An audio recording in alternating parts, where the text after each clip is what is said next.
இந்த 2வது விரல் தான் கண்களுக்கான பாயிண்ட்.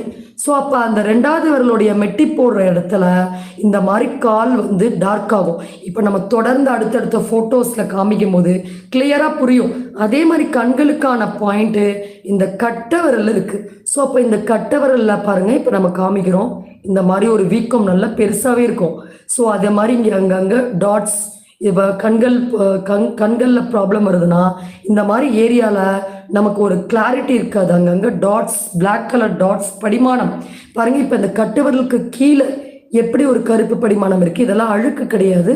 ஸோ நம்ம எப்பயுமே கால கிளீன் பண்ணிட்டு தான் ஃபோட்டோஸ் வந்து நம்ம கலெக்ட் பண்ணுவோம். ஸோ அப்ப இந்த மாரியான டாட்ஸ். ஸோ இதெல்லாம் எத இண்டிகேட் பண்ணுதுன்னா, நம்ம லிவர் வந்து ஃப்ளஷ் அவுட் ஆகல.